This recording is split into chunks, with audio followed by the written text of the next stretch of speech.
What's up, everybody? Thanks again for stopping by for another edition of March 4th with Mike Bauman. I, of course, am your host, Mike Bauman.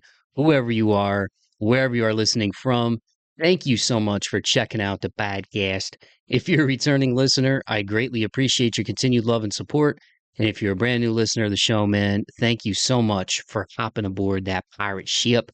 You can follow me on Instagram at March 4th Pod. I am also on YouTube and TikTok at March 4th Pod. The link tree with all of my stuff is in the podcast description for this episode. So that means if you made it here, then you found me somehow, and I truly appreciate each and every one of you taking the time to check out another edition of the March 4th with Mike Bauman podcast. How is everybody doing, man? If you can't tell, I'm a little under the weather. 'Tis this season for sinus allergies, all that fun stuff. I'm prone to them, man. It's just become a way of life in the winter. And your boy doesn't get enough sleep, which unfortunately is a recurring theme in my life. So that's one of my goals in 2026 is to get better rest. And I don't have any excuses because it's just me, man. So I just got to get my butt into bed. But sometimes do you just look at funny, stupid stuff before you go to bed, whether it's TikTok or Instagram? You just kind of scroll. I won't even say doom scrolling. It's just like I'll watch something funny and mindless, or I'll watch like funny YouTube videos, whether it's clips from Conan or like Jimmy Fallon or old SNL clips or Mad TV clips, just funny stuff. Hot Ones, I love that one. Shout out Sean from Hot Ones, one of the best interviewers in the game and a fellow Midwest guy like myself. But sometimes I'll watch funny stuff before I go to bed just to like, get in that headspace of winding down but I need to stop trading in the Z's, as it were, for funny videos. Even though I enjoy all of those people that I just mentioned, but I hope everybody's doing great, man. As this is hitting y'all's eardrums, we are creeping up on Christmas. So shout out to everybody who celebrates, and if you don't, happy holidays, whatever it is that you celebrate. I hope that you get a chance to spend some time with your loved ones this holiday season, and not just this holiday season, but hopefully throughout the year you get a chance. That's one of the toughest things for me living in the Nashville area is being, 500 miles away from, most of who I know and love. A lot of them, a lot of my ride or dies are still back in the Midwest. So it's always good to get back, even though it can get a little cray cray, trying to see everybody and bouncing around to different places, man. That's kind of the name of the game for a lot of us out here, right? With the holidays, you got multiple families. My family has grown, and I've got multiple siblings with kids or stepkids or step grandchildren. Um, and got my buddies, and everybody's either got careers or families and what have you. So but it's great, man. I will never forget where I came from. I'm always going to be a Toledo boy at heart, and I still feel like that goofy blue-eyed kid who had the bowl cut for way too long in the 90s, who just nerded out over music and basketball and sneakers. And I'm still a goofball who nerds out over music and basketball and sneakers. So I'm consistent, right? But I hope everybody's doing well, man. I hope you're taking care of yourselves. I hope you're taking care of each other. I think one great thing about the holiday season is it really is a reminder. It's that time of year to just give a little bit more, be kinder. I mean, we should be doing it throughout the year, but hopefully it's that time of year where you lend a hand a little bit more than maybe you did previously. So yeah, take care of yourselves, y'all. And before I get into this week's guest, I just had to share this. Excuse me. Got a little late night jazz radio voice going on. What's up, man? Um, but I believe in synchronicities, and I had to share this story. And the reason I share it is because the theme of the show, March 4th, is about perseverance, moving forward, pushing through your fears, believing in yourself, and understanding that you have the power within you to overcome, and that you're worthy of love and you're worthy of your dreams, right? So if you're new to the show, that's the meaning of March 4th. And, I will never be prescriptive in telling anybody what they need to think or believe or feel. And even if I had the power to change people's minds like some kind of Jedi, I wouldn't, because, you need to be you and I need to be me, and we all just need to be ourselves. So I'm going to preface this story with that. But I do believe in a higher power, God, the universe, whatever you want to call it, man. I believe in a divine, loving source that we all come from and that we all return to when we leave these earthly bodies in this realm on planet Earth. And I believe that when you connect with people and you are tapped into that divine source of love, that you get signs from the universe if you have your antenna tuned appropriately. And long story short, um, our family song has kind of become, and has been for a while, Under Pressure from Queen and David Bowie. And the reason for that is my grandfather at, I believe it was either a Memorial Day or 4th of July party going on almost 20 years ago. This is back in like probably 2007, 2008. So that would have made him like 80, 81 years old. And he was dancing in the kitchen. My grandpa had a great sense of humor. Really, really funny guy, very gregarious. One of those people who, like, if you saw him talking to somebody across the room, and you didn't know him, it would look like they were best friends, that they had known each other their whole lives. And a lot of times with my grandpa, that was somebody he just met. He just had that way with people where they felt comfortable being themselves around him almost instantly. He just had this very warm, funny, authentic, disarming way about him. And I loved him, and I'll always love him. I wear his necklace every day. And so anyway, he was dancing in the kitchen with a hot dog. And I know that sounds like weird, but he was just doing weird dance moves, and he was eating food, and he had like picked up a hot dog and was like moving around and dancing, just being goofy. And Under Pressure from Queen and David Bowie was on. And since he passed in 2011, there are times, either when I'm going through like a struggle or maybe I'm just in my head a little bit, I'll hear that song and I just think it's him trying to talk to me. And again, some people might think it's a bunch of hullabaloo or whatever, but I believe in this stuff. And so earlier today, I was out putting air in my tires, because my tire pressure sensor was on, and that happens in the winter. It's nothing to really totally be alarmed about most of the time, unless your tires look super low. Because when it gets colder, they like show as having less pressure or whatever. But I was like, it's gonna be really cold tomorrow, so let me just get out there, put a little juice in them, and just get a couple of PSIs in there, and I'll just feel better. You know what I mean? Because I do a lot of driving.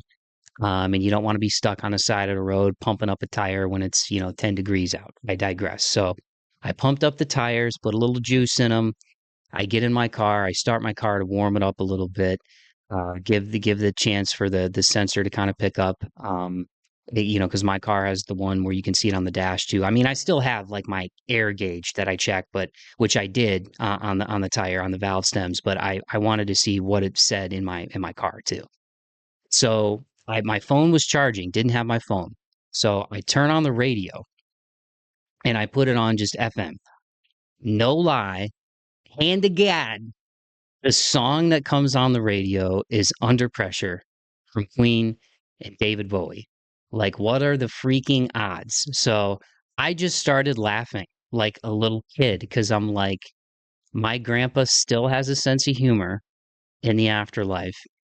And number one, what are the odds that that song comes on? And then number two, the fact that I was checking my tire pressure and Under Pressure comes on. And you guys don't know this, but every episode that I record, I have a picture of my grandma and my grandpa of all my possessions. God forbid if anything were to happen, and I'm gonna knock on wood that it doesn't.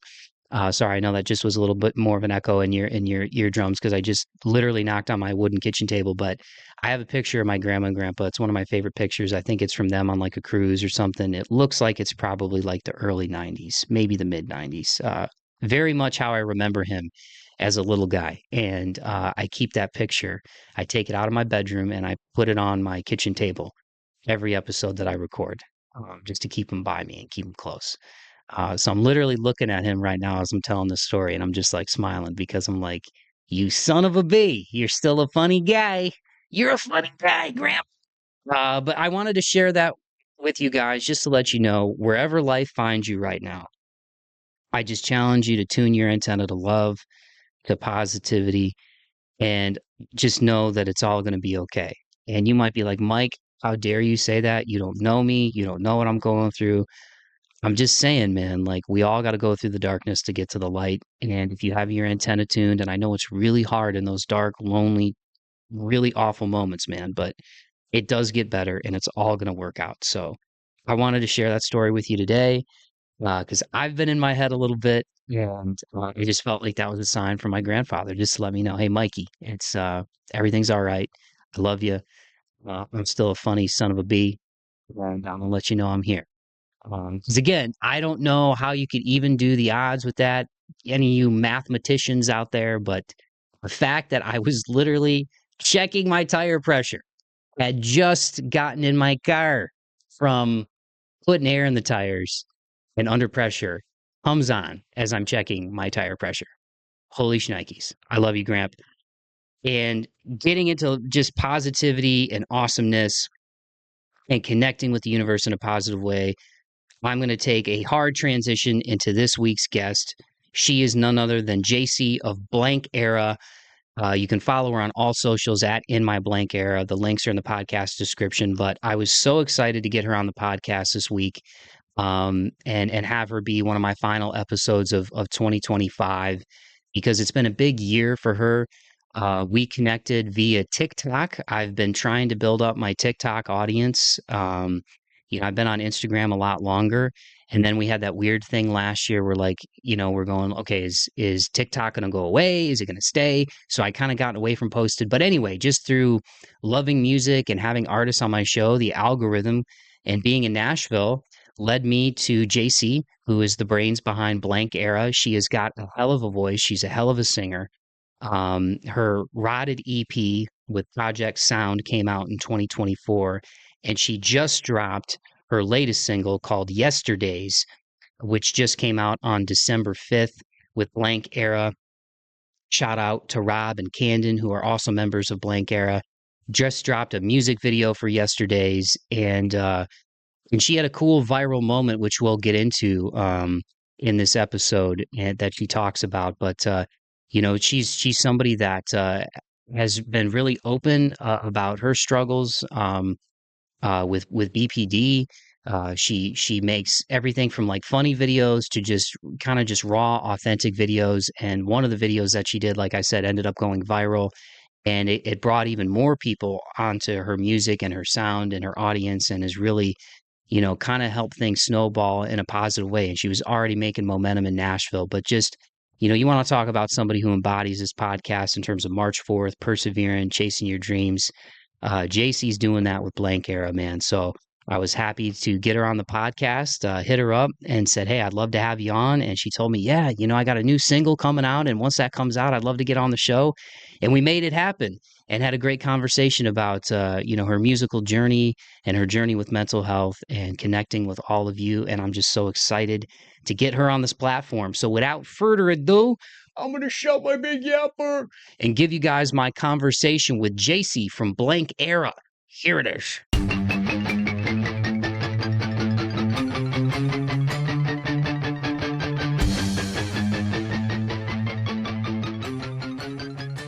All righty, there we go. Well, Jaycee, thank you so much. Like we were just shooting the breeze before the jump for taking the time to do this. It's been really cool to see you doing your thing from a distance and connect on TikTok, and the fact that you're based in Nashville too is sick. So thank you so much for taking the time. Thank you for having me. I'm stoked to chat it up. Let's do it.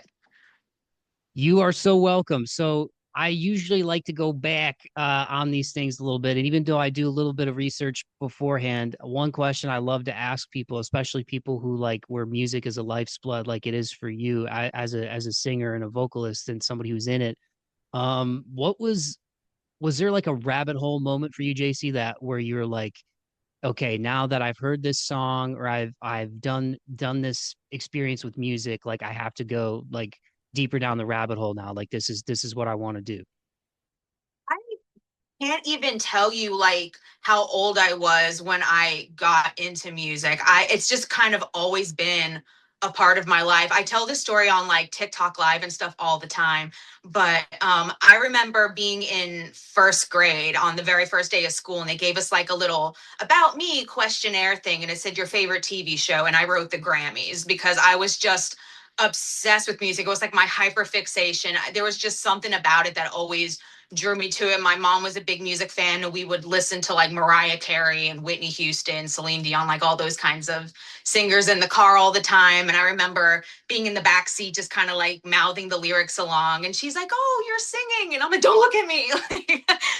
It's just always something that I've had an interest in. I was just fascinated by it. And then as I got a little bit older, like maybe 12, 13, I think is when I started trying to write my own lyrics.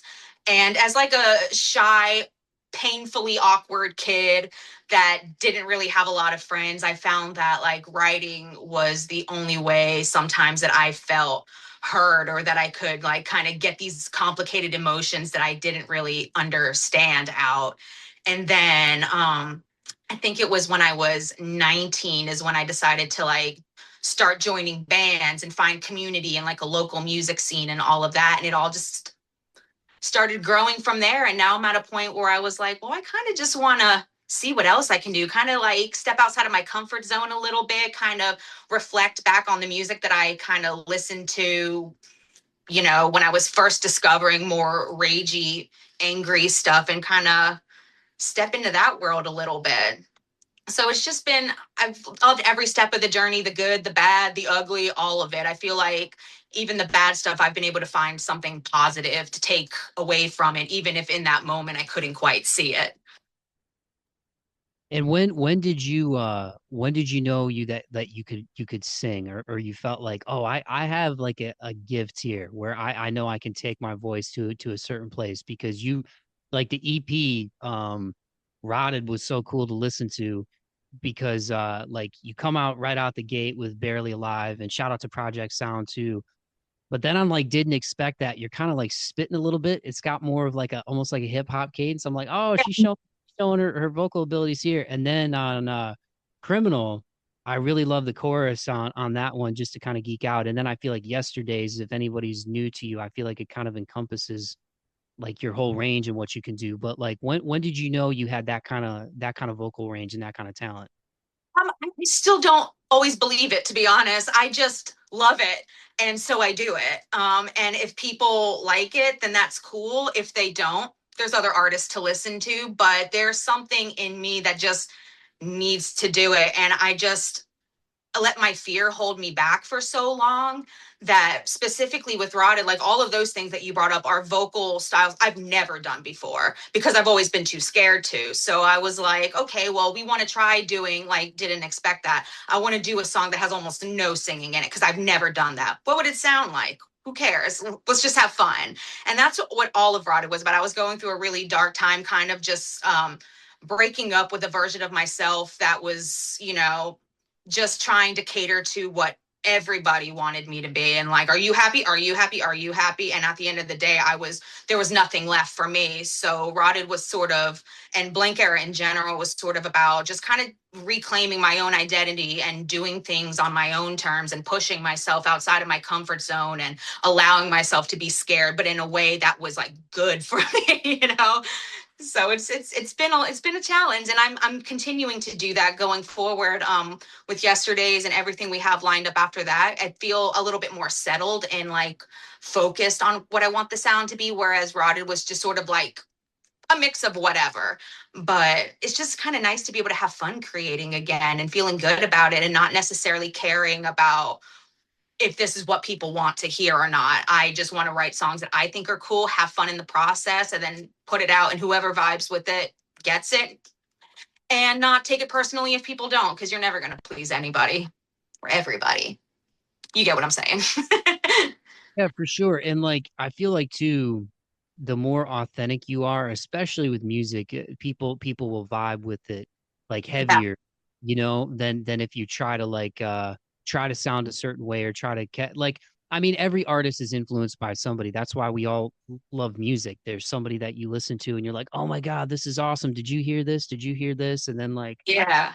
you get into bands that are a little bit more like underground and you think like one of your buddies is going to be like I remember the first time in high school, this dude, shout out Tony, because I love Metallica. And I think they're like a gateway band for a lot of people who love heavy music, you know. And Mm-hmm. he's like, check out Dream Theater. He's like, it sounds like a combination of like Rush and Metallica. And I loved it. And I listened to like Train of Thought and like I think it was Take a Look in the Mirror and like so I started to get more into like proggy stuff and but yeah, it's like I think finding your voice musically, I think it takes time, but I also feel like it's like anything in life. It's like the vulnerability part is like terrifying, but it's also like when you are, it usually is when those doors like start to open. So have you found that kind of a Absolutely. use in this process? Like Yeah, that I feel like the entire time since I've launched Blinker, it was like a goal of mine to just show up as me and not try to like put on a voice or put on like the pretend to be like the most likable version of myself because I was so afraid of confrontation. I was so afraid of people being like, I don't like her. So I kind of just put on this, kind of boring personality that I thought would be the most palatable to as many people as possible. But in doing that, like I said, you kind of just lose yourself. So this has been all about just showing up, being dorky, being cringe or whatever. And I've never had people connect with me more ever since I allowed myself to do that. And now it feels a lot less scary and it's easy to just be like, okay, well, if that person doesn't like me, that's totally fine. They don't get it and whatever, not a big deal. And that's was like that's kind of life in general. It's just kind of like the things that scare you the most. Once you face them head on, you realize it actually wasn't nearly as bad as what I was building it up to be up here at all. it's so true, man. And like there's that account. Are you familiar with We're Not Really Strangers? I think it is. No, I'm Um not, but I will look into that. I think it's we're not really strangers maybe, but they always post like motivational things, whether it's like when it comes to like just life or like love and um one of them that they have is like don't listen to your anxiety. It's your anxiety's lying to you. Yeah, Um and I think about that a lot like oh your anxiety is lying to you because yeah, it's like the thing that it's often like it's like that self-critical inner monologue. It's not like I don't see myself how I really am or how other people see me. It's like you see yourself how you think other people see you. And yeah, what like the older you get, I feel like the more that kind of goes away because you're just kind of like, ah, whatever. I'm just gonna like do my thing. But yeah, stepping into authenticity, it's like it's one of the most beautiful things you can do in anything in life, but it's also like one of the most difficult things to do because especially something like music, like even like your voice when you sing, I'm like, oh, there's some real ish going on here. You know what I mean? Like she's coming from here. You know what I mean? And so like when you hear somebody singing that, it's like it's turning that darkness into light and taking that pain and really putting it somewhere. And it takes courage to do that, man. yeah, for whatever reason, like I find that it's easier to be like as open and transparent as possible through music than it is to like sit and have an actual conversation. I guess it's kind of like having to look people in the face and be like, "Hey, I actually do not feel okay today at all." Like the brain gremlins going crazy. So it's to be able to sit in a room by myself and just kind of like process or in a room with other collaborators is like has been so helpful and so healing to be able to allow myself to kind of come out of my because I'm a very like I said I'm a socially anxious person. I'm like a dog. You have to like put the hand out, let me sniff, and then like don't move too suddenly, anything like that.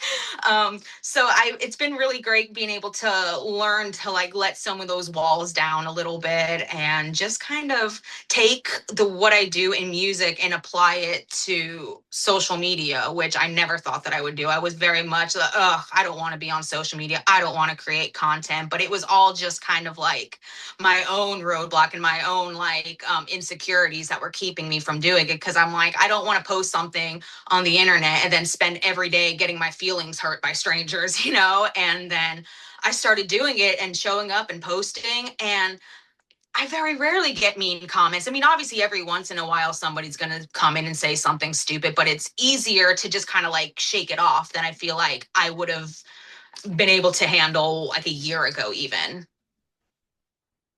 There, oh, sorry, I had to take myself off mute. Uh, Oh, was there, and thanks again for taking the time, JC. I really appreciate it.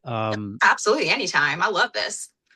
Was there like a turning point for you, or like a moment where you're like, it was a defining kind of before after that helped you with your anxiety and being able to feel more comfortable in front of a mic, like performing and writing? Like it sounds like that's where you feel like the safest and most expressive is music. But was there a Yeah. turning point where you, like a definitive shift between like, okay, I used to kind of be like this, but now I feel like I can step more into this blank era that I'm doing now? I literally just had to force myself and kind of create new habits and have like it sounds insane but like have dialogue with myself where every time I feel like an old pattern creeping up I have to like look at myself in the mirror and be like we don't do that anymore. Like every time I feel myself going like oh I'm such a freaking idiot, I'm so stupid, who care, I'm like hey, hold yourself accountable. We don't talk to ourselves like that. Like the whole world can talk about you like that, but like we have to be good with one another and just force myself anyway. So that's been like a thing that I wrote down in my journal, like when I do like my weekly planning and stuff, I just write, do it anyway. No matter what you feel, no matter how scary it is, do it anyway. And I've learned that there's often like a net that you can't see, that no matter what leap you take, you're going to be okay. I mean, I'm still here, like, and I'm still doing it. So like I said, oftentimes the things that scare you the most are often the things that are the most worth doing. I think that I saw that as like a meme somewhere, or not necessarily a meme, but like a motivational poster, like on social media somewhere. And it just really resonated with me because it's true. Like every time that I've like, okay, I'm going to move to Nashville. That was so freaking scary. I didn't really like have a job or anything like that. I'm like, we're just going to figure it out.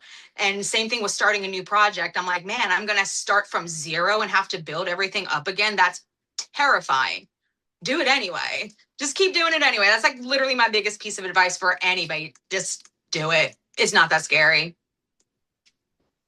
It's so true too, because like, yeah, the things like when I look at my life, like the things that terrified me the most were the things that helped me grow the most. Like Yeah.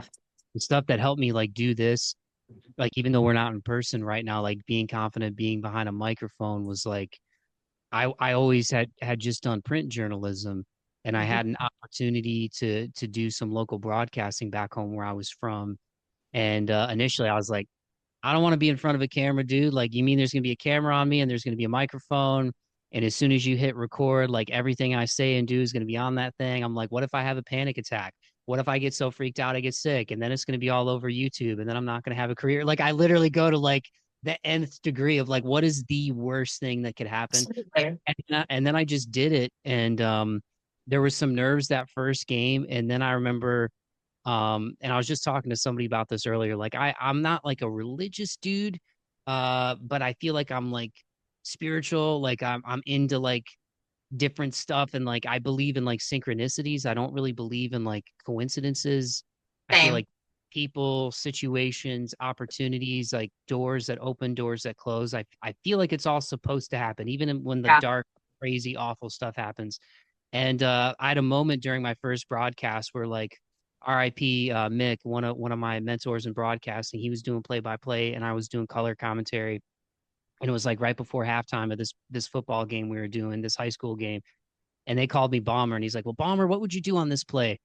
And I remember they had this kid who was like a shifty kind of like running back, and him and his brother were twins. And I was like, I think I would try to get the ball to that dude in space and just see if he can get close to the end zone, maybe get a field goal. And the very next play, and I'm not even saying this for anybody listening, like I'm not, I don't mean this in like a toot my horn way. I just mean it in like a synchronicity moment that helped lifted anxiety. The very next play, they threw it that to that kid in the flat, and he like took it to the house for a touchdown. And I could hear Mick's like voice get excited as the call was happening, and he just kind of looked at me like, "Oh my god," you know. And that was like one of the only times that ever happened to me in broadcasting where I was like, I think this is going to happen, and then it happened.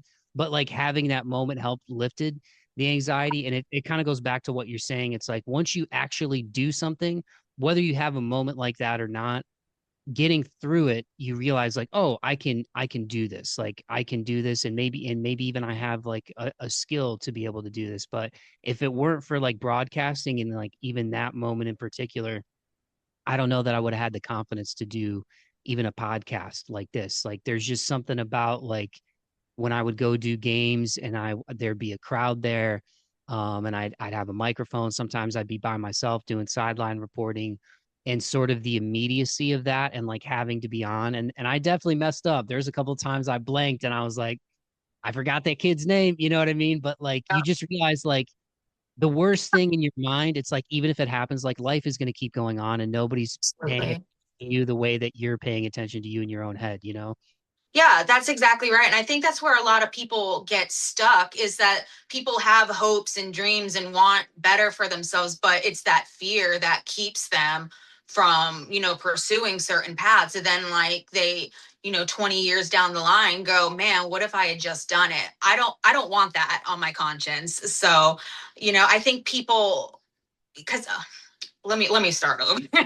I for me, I'm scared of everything about like 90% of the time. So if I didn't like face some of these things, I would never do anything. So I think people like underestimate the power of baby steps. So even something as simple as, well, I want to go to Trader Joe's and get some fun snacks, but that means that I'm going to have an interaction with a cashier. Something that small, just doing it one day helped build my confidence to be like, okay, now I can go and sit on a podcast and be judged by the internet, like just kind of taking these little baby steps and just kind of watching them compound on each other to eventually all those things that you were once scared of no longer scary. And now you can tackle some of these bigger goals and just kind of keep pushing and keep going forward. So that's kind of been like a big thing for me is just pushing myself to do these little scary things so that the bigger ones don't seem as hard. Where were you, JC, before you were in Nashville? I was in North Carolina. Winston-Salem represent. I moved there like high school and just kind of when my parents job relocated there, and that's where I kind of got into like the local scene and all of that. And then I was there until 2021 where I was like, I think I've gotten everything out of this town that I possibly could. I think I want to go to Nashville. That's where like all of the rock scene is going right now. That's where there's opportunity. If I want a job in music, I have to go where the industry is, whether that's like for a project just for like what I'm doing with Blank Arrow or just to be able to go in a studio and do session work and just be around other creatives. I talk about that all the time. That is my favorite part of being in Nashville is being around so many creative people who are always hustling and working and so good and all of that good stuff. It's just really inspiring energy to go around when I'm like looking around, everybody's doing something and I'm like, well, I don't want to be the lazy one. I know I got to work hard. So now my goal is just to outwork everybody.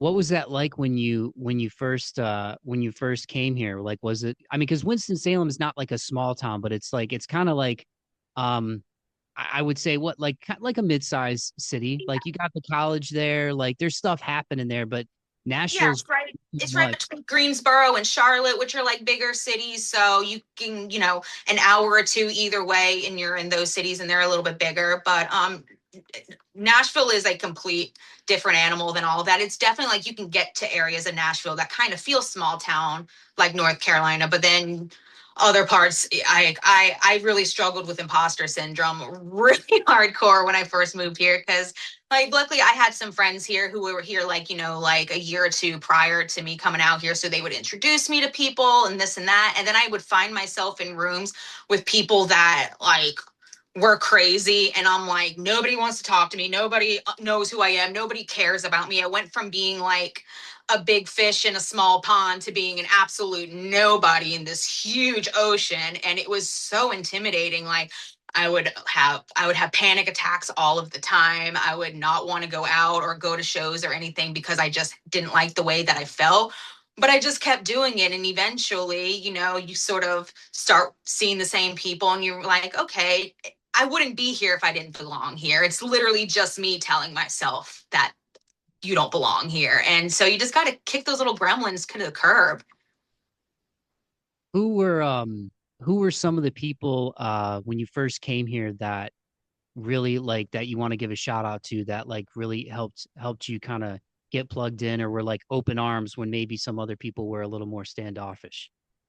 My producer, Kyle Odell, 100% hands down, has been my biggest cheerleader. Definitely helped me to get in the room with some of these like Nashville writers, like Blair Daly, who is an absolute goat at what he does. And just, he invited me to this, I think it was, I forget what show it was, but I show up and there's just like all of these wild songwriters and like the one that got me, I don't think I've ever told this story before, but I walk in and Lizzie Hale's there. And they're like, oh, let's introduce you to Lizzie. And people always say to me, your voice reminds me of Lizzie Hale. And I'm like, please don't insult her like that. But thank you, very flattering. So to meet her, and she was so sweet, just like, very nice to meet you. I'm Lizzie, double arm hugs me and is just like the nicest human on the face of the earth. But it was in my own brain that I was like, oh, this is name brand, and I've never felt more like Timu.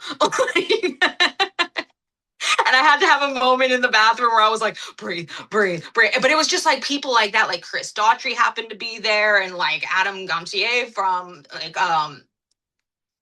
3 Days Grace was there, and Lit was. It was like all these insane industry people, and I'm like, why am I here? How did I get here? But now it's like they're just people, man. Everyone's just here to hang out. Nobody has this like weird complex of, well, I'm, in this crazy band and you're a nobody. I don't have time for you. That doesn't happen. It's literally just my own insecurity telling me that that's a problem. Yeah, it's like getting out of that like inner monologue, that self-critical inner voice. And Lizzie, I've never met her. The only I saw her at but like the Nashville Code is like just let people be kind of thing, 100%. Uh, Like it was like a little over 8 years ago, the first show that I saw at the Ryman, which is pretty awesome to say because it's just I think it's different than what people think the Ryman normally do, even though they have a lot of diversity now. I feel like it's kind of historically known for country. There. But I saw Mastodon. That was my first show at the Ryman back in No 2017. way. It was so sick, man. And she was there. I think it was the guitarist too from Hailstorm. Yeah. But I saw her kind of from like a distance. I apologize. His name is escaping me, but I was like, oh shoot, that's Lizzie Hale. And coming from like Toledo, like I've been fortunate to be able to like interview different people and stuff. So like you said, people are people. Yeah. Um, but yeah, she seems like she would be cool because I think they're originally like her and her brother, I think are originally from Pennsylvania, Mm-hmm. like Midwest, and they really, Hailstorm's been around for like before they got Forever. big. I feel like they've been around like her and her brother. I feel like they first started that like 25 years ago or something. Had to be, Uh, like they were kids. It reminds me a lot of like Paramore, where they just started as like actual children and just have grown this thing into this monster. And that's so inspiring to see. And to see that she's stayed so humble and chill throughout all of it is like exactly what I would love to like model my own career after, just never letting any of that stuff get to you and forever just being grateful for everybody that supports you. It was really nice to see, and like, okay, not everybody does suck. well, your journey, it's been cool to follow because like we were talking about before the jump, I got on TikTok, I think maybe like beginning of 2024. And I think you came on my radar earlier this year, just through following different bands and I've tried to come out of my shell too. I can get a little socially anxious and I can be a little bit of a hermit, bit reclusive. And I kind of Yeah. made it a goal a couple of years ago. I was like, I want to get more local flavor on the show because Nashville's got a great local music scene. And I went to this event. It was Zacapalooza. So they were doing shows back and forth. Like you go across the street from like the end and exit in, bunch of different awesome local bands. Yeah. Uh, I don't want to forget anybody, but among them were like Hollowake and Sleep Nation who have been on the show. And that's how I met my buddy Bran and Sleep Nation and Bobby and the dudes in Hollowake and stuff. And it was cool to just kind of see like how much they all rooted for each other too, and how collaborative they were. Um, but when you came on my radar, it was cool because I was like, oh, there's like new metal vibes here, there's alternative vibes here. And I was like, man, she's posting and she's doing like funny stuff. She's doing like clips for her songs. And one thing I wanted to ask you about, because earlier you had kind of touched on it. Thanks again, Jaycee, so much for taking the time to do this. I really appreciate it. But the social media aspect of all of this, not just for yourself, but for a lot of emerging artists, it's like such a big part of it. Like you can't just wear an artist hat anymore, it seems like, especially if you're like, on the come up, like you have to do a lot of content creation and stuff. But it does look like, at least outside looking in, because I mean, obviously, this is the first time we talk, but it seems like you're having fun with it. But also, you've had a viral moment where you were in your car and it was like your crash out song, and I think it was Halsey, if I'm not Right. mistaken. Like, what was it like to just like go to bed that night having done that, and then to wake up the next morning and it was already like like how crazy was that? Because you already were like generating a following and bringing people in. Like I said, I came across you, I think, just from like Nashville and being into similar artists, but to see the kind of like noise in a good way that made, like how was that? Like was it overwhelming? Was it exciting? Was it all of it? It was definitely all of it. Like, so I had posted a video maybe like a couple of weeks prior to that, because normally I was posting at this point very minimally. If I posted twice a week, I was like, damn, you did a good job. But it was a good starting point just to kind of like dip my toe in the water, get comfortable with being on camera, get comfortable with posting and all of that.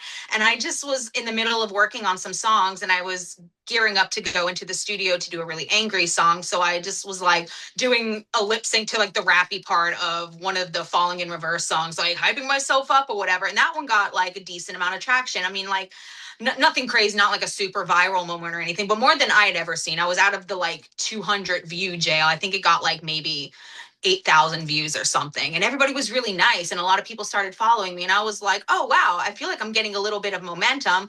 Maybe this is a good time to kind of challenge myself to keep posting once a day so that I can just kind of get somewhere a little bit faster. And let's just see what happens. Let's do it as an experiment, you know? Um, so then there was one day where I was like, I don't know what to post today. I have no ideas. I don't have any new music coming out. I'm just kind of like working on stuff. I don't know what to do. So I knew that crash out song thing was kind of like a trend that was going on. And I'm like, it'll be something to post. So I just did it real quick, posted it. I'm walking around. And then, like, a couple of hours later, I look at my phone and I see that I have like 10,000 views. I'm like, whoa. And that's crazy. So I'm like replying to all the comments because everyone's really nice. And like, I get to like connect with a bunch of girls who are commenting about their experience having borderline personality disorder. So I felt really like seen in that. And I'm like, okay, this is cool. I'm reaching people that I never get an opportunity to be in front of. And then I kind of put it down again, and I went out and like had like dinner or something like that. And I look at my phone again and it's like 50,000 views. And I'm like, I look at like my friends that I'm out with. I'm like, I think I did something. I think it's happening. And everyone's like, what? But it was just like so overwhelming. Like the views started growing, the all of my other videos started growing right behind it. They were just like, whoa, like you actually have good music too. And I'm like, oh, I'm glad you think so. Cool, thank you. So at that point I was like, yeah, we definitely need to just show up. And it doesn't matter what it is that you post, just show up every single day. Show up for you. Show up. If this is what you want to do, put in the effort. Like, prove to yourself that you can do it. And it's just kind of been a snowball ever since then. And then I got to another point where I started to not have fun with it. And I'm like, man, I feel like this is a chore. I'm not like seeing any more growth. Maybe that was just kind of it. So I felt like I was kind of stuck in gridlock a little bit because, like, with the music and everything, I wasn't done recording.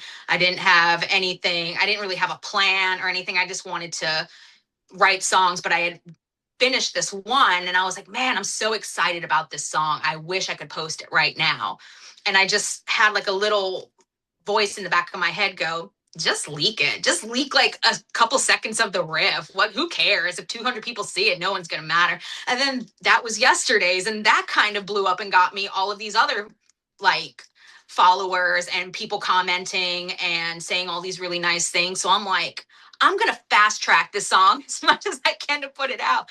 And it was kind of like a sign to myself to like trust my instincts a little bit and just make my own luck, which is something that I always try to like inspire other people to do. Like, just we're on a floating rock in space. Nothing is that serious. Just do it. And then it was like immediately I was having fun posting again because it was just, it wasn't that deep. Just put out something. Like, if you have fun doing it, cool.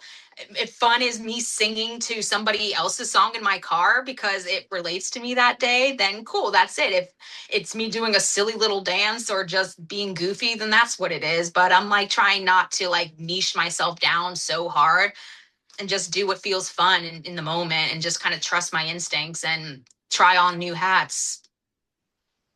Well, I think what was, and thanks for sharing that story, because I think that what was so cool about seeing that, like having followed you already, was like your genuine excitement about it, because you had posted, I think, a couple other videos after that. You're like, oh my God, like this is like happening.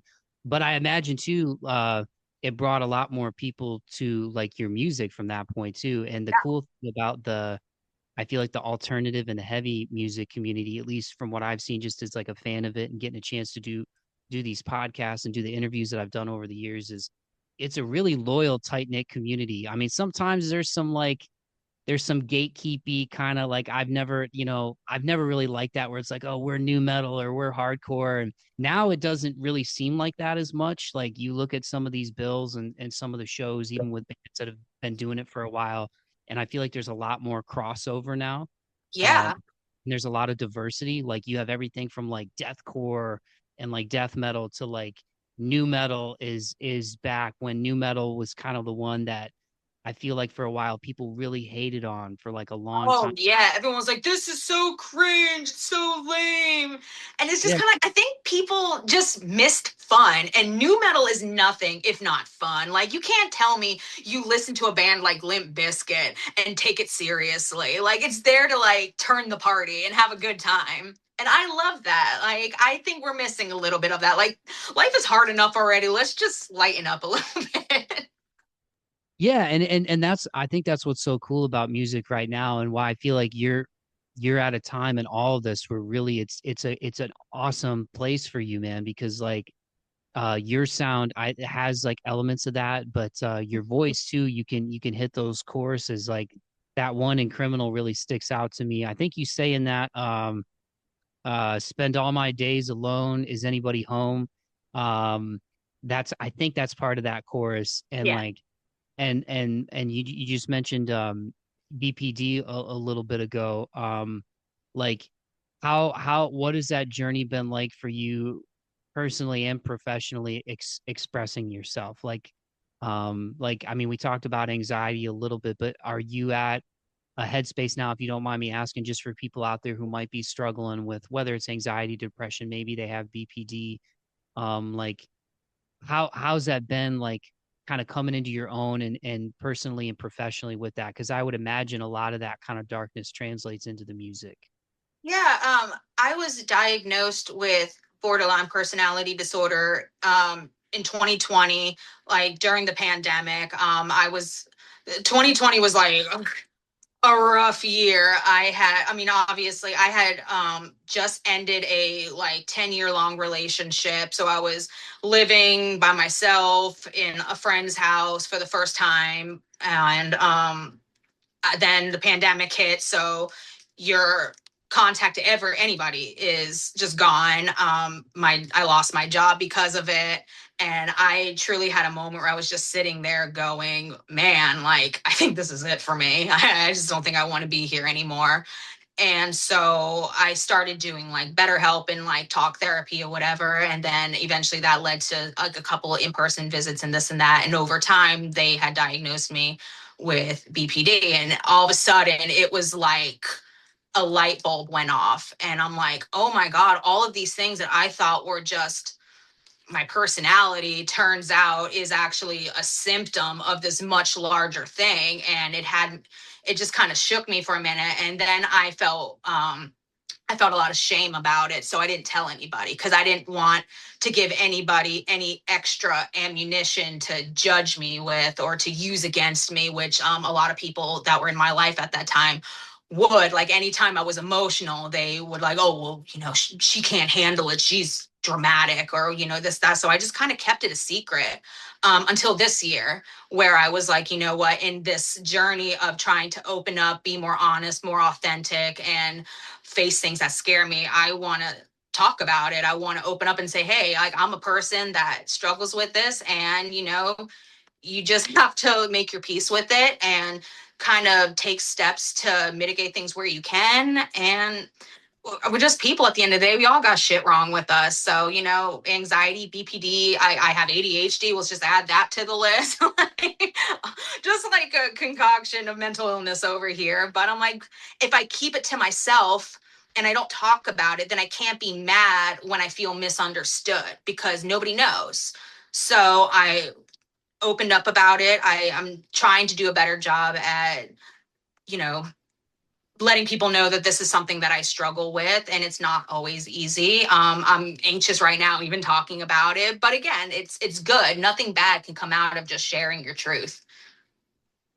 Well, I hope you're safe here talking about it for what it's worth. Our feelings are ours and we own them. But I try to create an environment where people feel comfortable, I hope. And I know what it's and I appreciate you sharing that, Jaycee, because I know it's not always easy to talk about these things, especially with somebody like you're talking to the first time like me. But you touched on something in that that I think myself, people like yourself, like the shame that we often carry, whether you have general anxiety, whether you've been diagnosed with whether it's BPD or clinical depression or bipolar, like there is kind of sadly a stigma attached to it, and I think like that's the difficult part about it because I don't think that people, like you said, people go, oh, she's just emotional. And it's like when you're dismissive of somebody and you're not like, hey, is everything okay?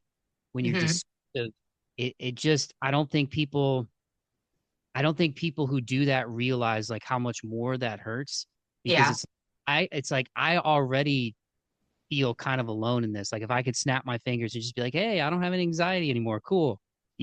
Like I would do it. We would all just go like, "Yep, cool. I'm awesome now. Like 100%.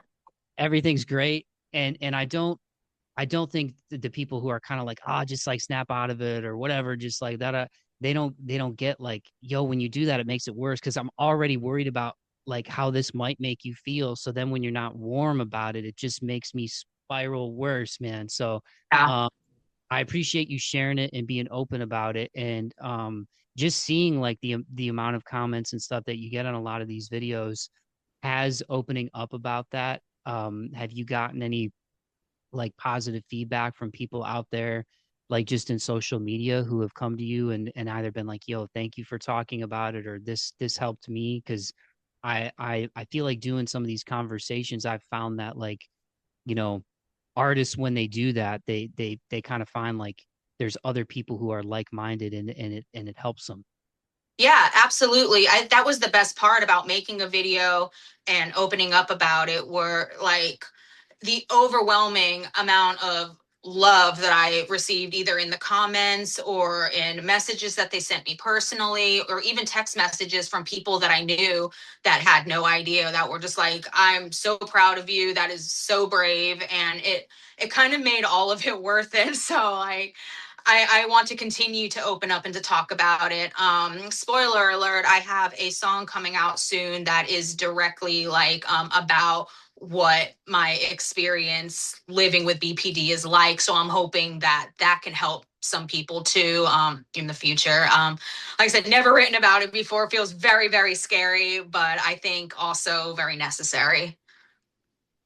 Well, I appreciate you being vulnerable, man, because so far, like I said, I really loved Rotted.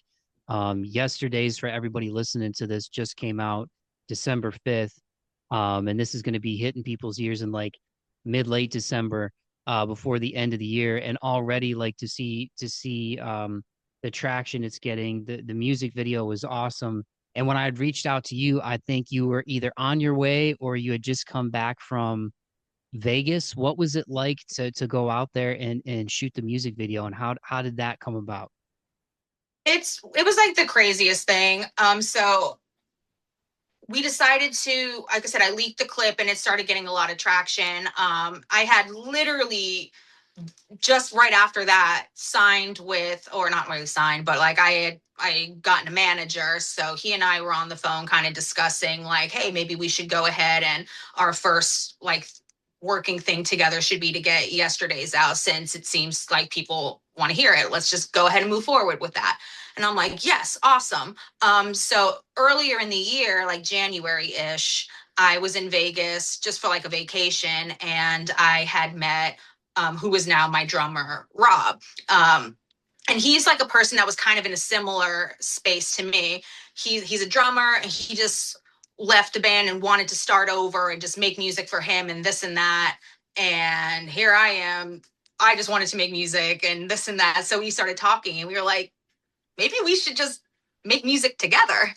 So we kind of started doing that. And I called him and I was like, hey, our manager thinks that we should, make get Yesterdaze together. And he was like, well, we should do a music video. And he was like, we'll do it in he lives in Vegas. And it was like, well, getting all of your drums or renting gear and all of that stuff would be like super difficult in Nashville. So I was like, well, we'll just come to Vegas then and we'll do it that way. And it was so much fun. It was such a great experience, like probably one of the best experiences on a set that I've ever had.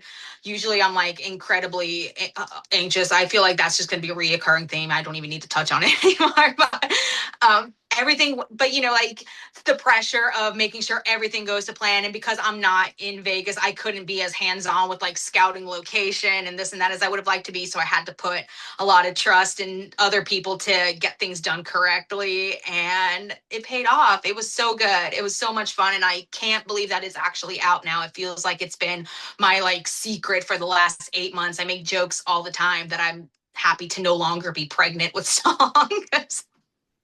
I was like, the timeline kind of matches up. And shout out to Rob and then the other member of Blank Era. Is it Kandon? Yeah, Is the other Kandon. And that's funny too. Kandon and I have been writing songs for Blank Era before Rod had even came out.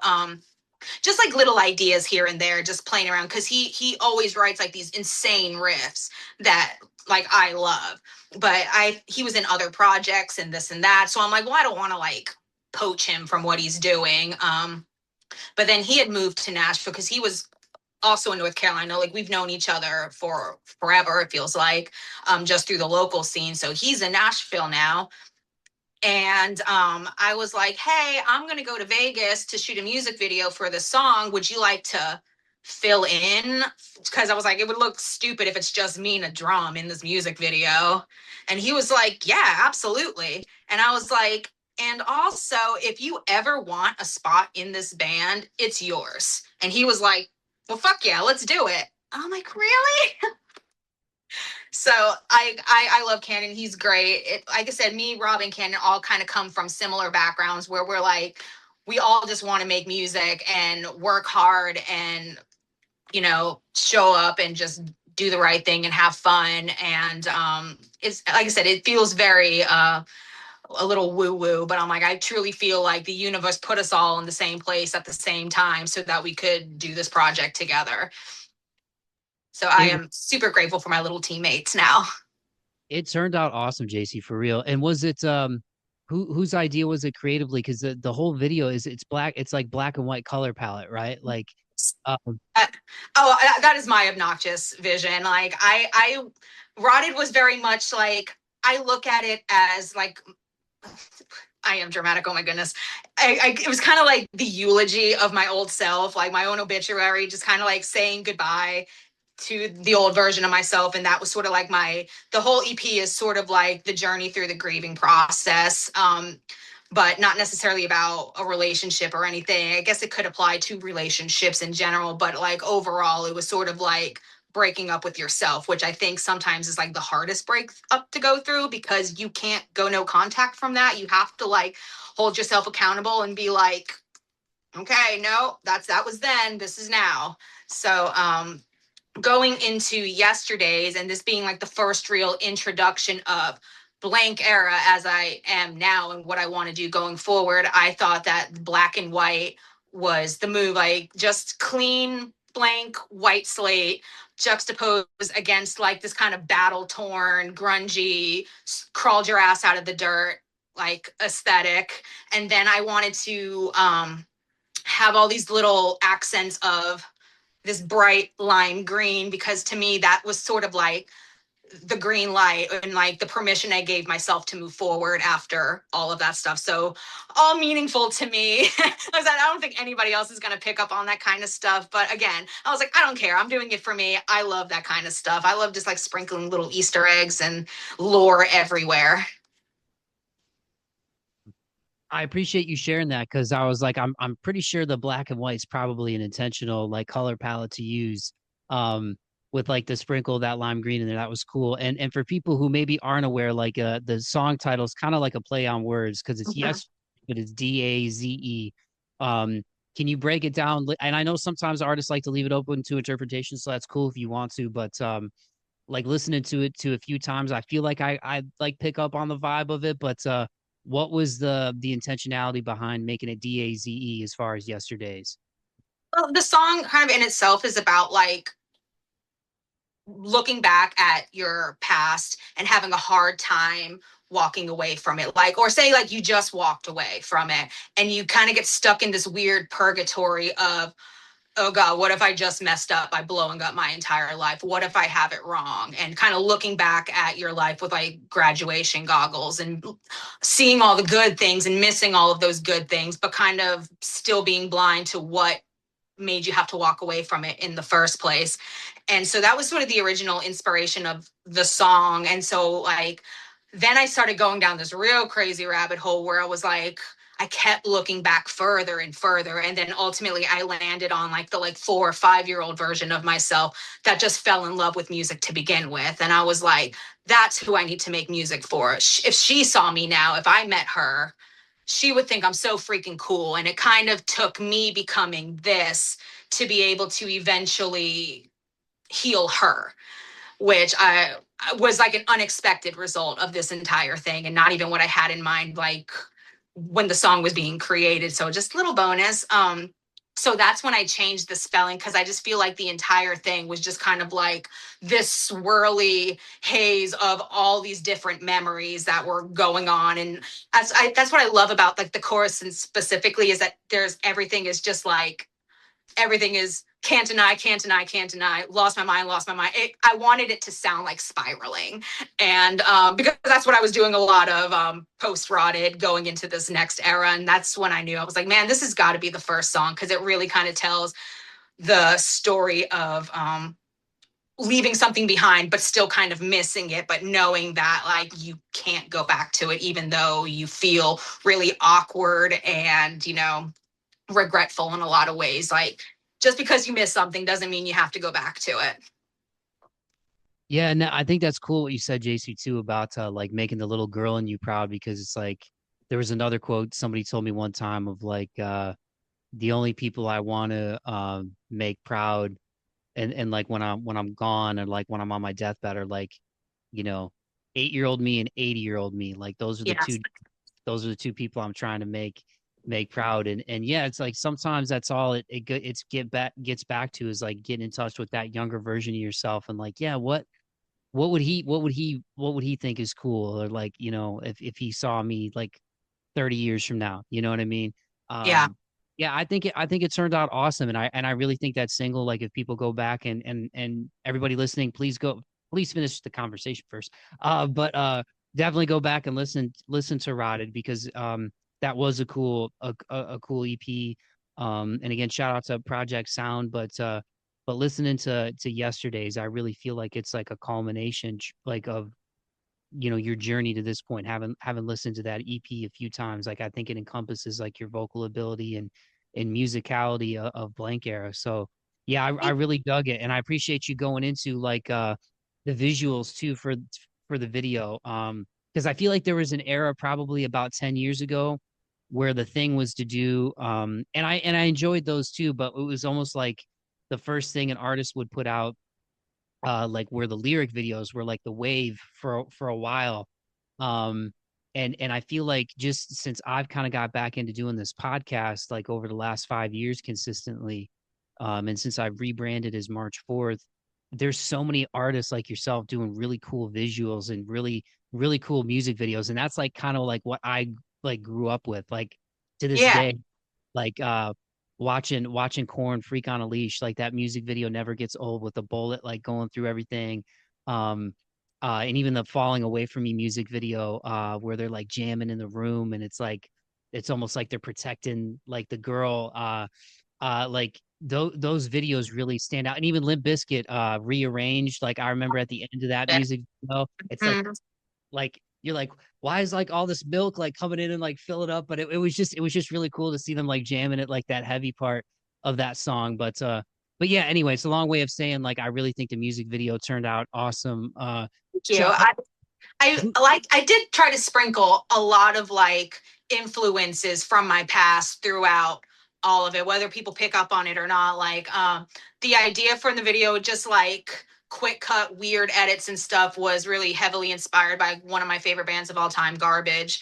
The I Think I'm Paranoid video, where it's just like the black and white kind of quick cut edit energy everywhere, and I just loved that video, so I wanted to kind of put my spin on it, and I just kind of wanted to dress like 2000s Gwen Stefani, who was like my vocal idol growing up. Like just little things like that. And then when we did the photo shoot, I wanted to do like a nod to Nirvana and Kurt Cobain, and just sprinkling little tidbits of things, like all my influences from back then that kind of like got me here. And then on the album cover, or like the single cover itself, I put that young version of me on there because I just thought that she would think it was super cool to be on an album cover. And I'm like, man, before I put myself on one or the band or anything, she deserves it. So I was just like, again, just like a little thing to like make her proud.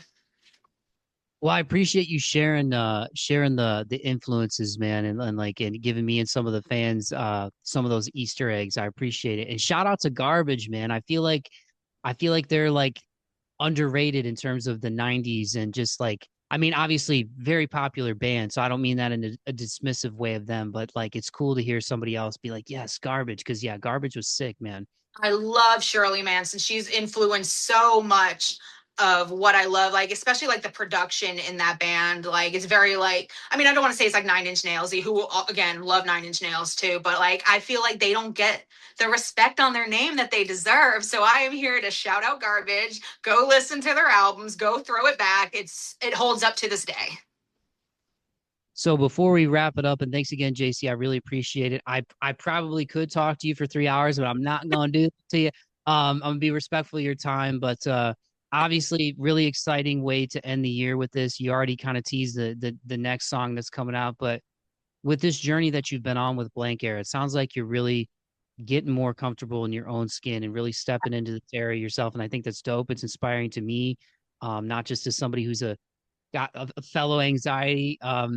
But what are you most looking forward to going into 2026, especially now that you've been in Nashville for a little bit? Sounds like you got a great team around you. You got this awesome single with Yesterdaze. Like, are you how excited are you going into like the new year? I'm so excited. And that the intention of dropping Yesterdays at the end of the year was pretty intentional. I didn't think it was going to be this late, if I'm honest, but I knew that I wanted to end 2025 with just like a little taste of what's to come in 2026. Like I did Rot It, and then I immediately went back into the studio and just started writing fresh, because I was like, I still want to be creative. I have more to say. I know what I want to do. I'm feeling confident in who I am now. And I want to write from a place of power and not just like such, like grief and sadness, and kind of like stuff that's a little bit more like finger pointy, kind of like call some situations out that I've never been brave enough to talk about, singing about BPD, like all of these crazy things. So I'm really excited for all of the things that I've been working on in the shadows to finally kind of come to light in 2026. But more than that, I really, really, really, really want to get back on stage and playing shows again. I miss that so much. That is as cool as it is to like write songs and be in the studio, being on stage and being able to see people face to face and have that connection with them. For whatever reason, all my anxiety goes out the window when it comes to that. And I don't know what that's about.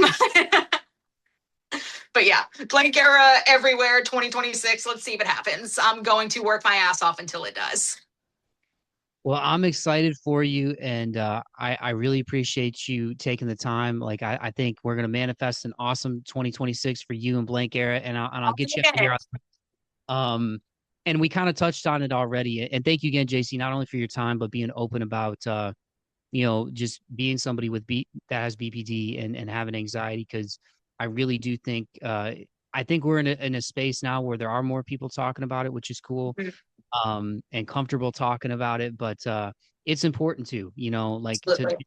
just to let people know that they're not alone, whether they're creative, whether they're not, just to know, like, it's part of being human, man. Like, we're not robots. We all have feelings and we have emotions, but I'm glad that you know what it is, and that you're translating it into something positive. And I guess that would be kind of like my final question for you would be, not to turn you into, this podcast is for entertainment purposes. I'm not a doctor.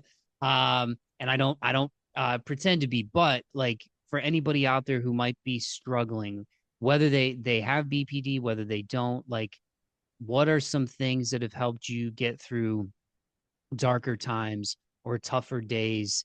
You kind of mentioned earlier, like, you know, trying to break like old ways of doing things and old thought patterns. Like, what are things that have kind of consistently helped you kind of stay in a more positive headspace, Jaycee? I just I take time for myself to kind of process things instead of just like shoving it down and pretending like it doesn't exist. I take like at least once a week, I make time to take like a really long shower where I just like have like the vibey lights on and light some incense, and I just like sit there and like break down, okay, what's bothering you? Why is this bothering you? What can we, like, just all these like questions that I just kind of ask myself and just try to like have a come to Jesus with, my mental state. And I kind of, for whatever reason, and like a light meditation, I think it wouldn't technically be considered, but just to like just do something to grounding that brings me into where I am now. Future doesn't matter, past doesn't matter. How are you right now? Focus on it. Right now, you are safe. Right now, you are strong. You are creative. You're doing it. You're trying, like all these things. And I try to just say all these positive things to myself, even specifically during like tough times too, because obviously that's where no one's like stressed when they're having a great time. um, but yeah, like I just try to remind myself of all the good that I have going on right now and tune out all the less than perfect stuff and just remember that that's a part of life. And actually, a conversation I was having yesterday, I was saying that when I'm going through a tough time, I try to tell myself that that's exciting because that means something good's on the other side of it. So just kind of start celebrating the bad because you're like, oh man, this sucks, but it's gonna be awesome when we get through this because there's something awesome on the other side of this. There always has been. Like that's what the pattern is. It's never just been like bad and never get better. Well, Jaycee, I really appreciate your time, genuinely, like, especially for going a little bit over with me. I appreciate it. I try not to chew people's ears off, but No, uh, not at all. I'm genuinely excited for you. I'm glad I came across your account on TikTok, especially as kind of a newbie to TikTok myself. Like, it's inspiring me to do more. I always feel like I should be doing more. But That even is what the trap.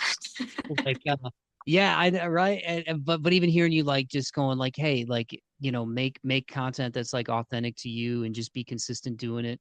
Um, which I've been consistent doing the show, but trying to get more of these out to people, and doing more of the shorts and the reels and stuff.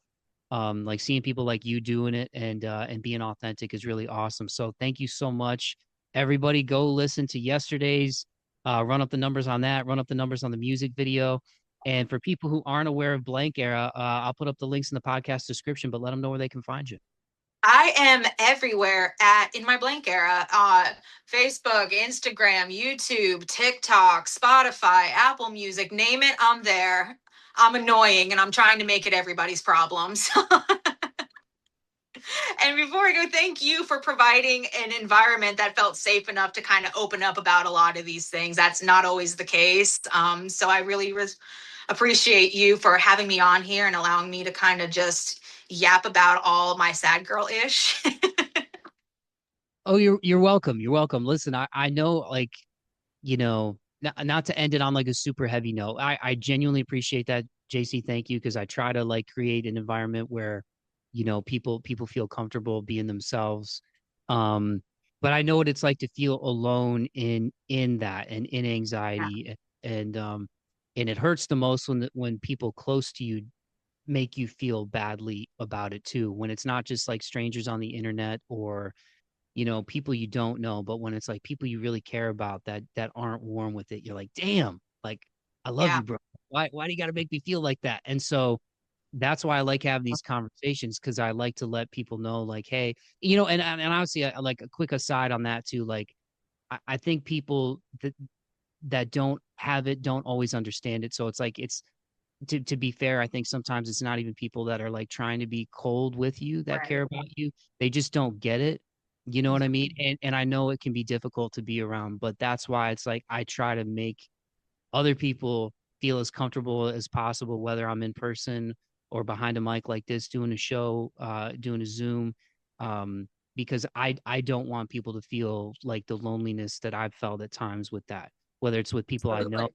people that I don't know. So I appreciate you sharing that, but yeah, I hope you felt comfortable in it, and I'm glad that you did this, man, because I'm really excited for you. I think it's just gonna keep getting bigger and bigger.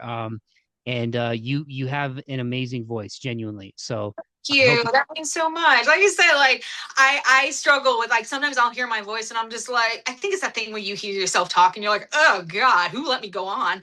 So it's very much like that with singing too, where I hear myself and I'm like, I don't sound like all my favorite singers, therefore I must be bad. But I like the way it feels when I do it, so I'm just gonna do it anyway. So thank you. welcome. You're welcome. Well, keep doing your thing. For what it means coming from somebody you met digitally the first time. Keep doing your thing, man. It's really inspiring, JC, and you've got the talent to do it. And just as long as you keep, enjoy doing it and love it, you definitely have a gift. And I appreciate you sharing it and sharing your time with me, man. Thank you. I appreciate that. That means so much. You got me all feely now.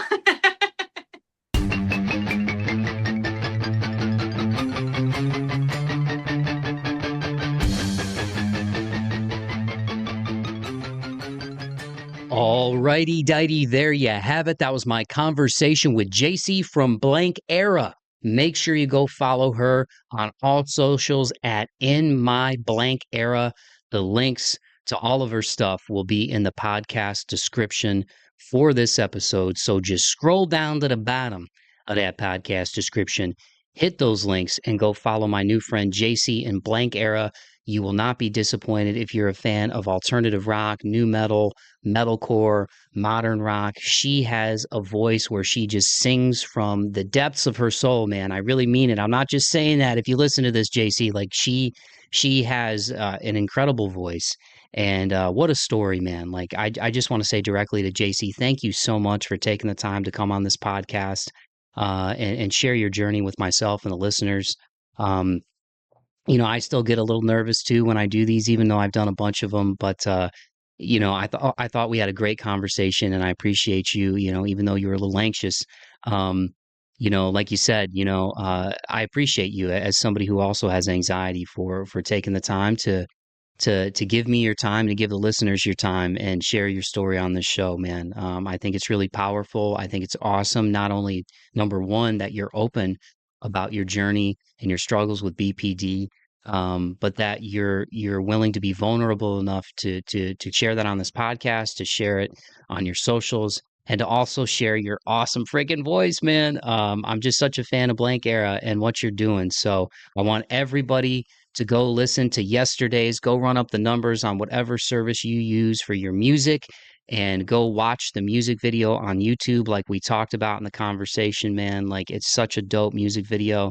And I really appreciate Jaycee giving me and you guys some of the Easter eggs that were in there and some of the themes behind the black and white theme that was going on in there with a little bit of that lime green color. I'm a big fan of lime green too, by the way. I actually was just wearing some kicks today that have some lime green laces in them because, like I said, I'm a nerdy guy and I love kicks. I love shoes. I digress, but go run up the numbers on Yesterdaze. Go back and listen to her EP Rotted that came out in 2024 with Project Sound.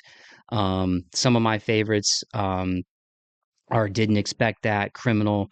Really love those ones, man. The whole thing front to back is a great listen, but really excited for her, man. And it just goes to show you when you're your authentic self, no matter how nervous or anxious you might be, man, like just know that those feelings, feelings we own them, they're ours and we own them. But just remember when it comes to the difficult emotions and the negative feelings, they will pass. This too shall pass. If there's any peace I can try to impart on y'all today, it's just that take a deep breath and just understand that this too shall pass, man. And it's all going to work out. For what it's worth, coming from this goofball, just it's all going to work out. So I'm manifesting love and light and positivity to all of you going into 2026. I hope you close out the year on an amazing note. Sending love and positivity to Jaycee's Way with Blank Era. Keep doing your thing. I'm really excited for you. I can't wait to see what 2026 has in store for you, Jaycee. And thanks again so much for taking the time to come on this podcast. For those of you who do struggle with mental health, like myself, like Jaycee, like so many out there, I am going to put a link in the podcast description as well so that you can look up therapists in your area. I'm getting blank era and area so that you can look up therapists in your area. Therapy has really helped me. I think when you can just talk to a professional, non-biased third party, it helps you really get out of your head and rationalize things that previously seemed unrational and just helps, calm you down a little bit. And if you can't afford therapy, man, talk to the people close to you. Find a healthy outlet for those negative emotions. For me, it's music. A lot of times it's exercise. It's taking a walk, getting in nature, spending time in silence. And even though social media is important for what I do, I'm trying really hard to take time away from staring at screens all the time between my job and my phone and doing this stuff, man. I get a lot of blue light, and I think it just, I think modern technology, it kind of keeps our brains in these like almost constant nonstop alert states. And your brain is like a computer, man. You need to power that bad boy down. You don't need to have it plugged in all the time. It shouldn't be at 100% all the time. You're gonna make that battery swell and burn out. So for what it's worth, take some time to rest and regroup and recharge. And I think it's great. I've heard other people doing that too, like a half hour before bed, not looking at their phone. And when they wake up in the morning, just using it for like their alarm and whatnot. And I think those are all really good things because it's real easy to get addicted to that stuff, man. And again, it's important for what I do. It's important for artists like Jaycee, Blank Era, and so many bands out there to connect with people in a positive way. So social media is not all bad. But like anything else, I think it's just, do it in moderation. So I love you all. Thank you so much. If you did enjoy this conversation, please take the time to like and subscribe to the podcast. Please leave a rating and a review on whatever streaming service you listen to the show on. Hit me up on social media at March 4th Pod. Interact with the reels and the shorts and the videos and clips that I share. All of those things go a long way in helping the podcast get out to more people. And that's what I want. I want more people to find out about Jaycee and her awesome voice and Blank Era and, people who are persevering and are feeling all the feels and just wearing their heart on their sleeve and connecting with people in a positive way. So I believe music has the ability to move mountains and heal. And, she's out there chasing her dreams, and you guys have the power to do so in your lives as well. So on that note, I'm going to wrap it up officially by saying keep the faith and be kind to one another and be kind to yourselves. I love you all. Courtesy of Jaycee, this is the latest one from Blank Era. This is called Yesterdaze. Peace.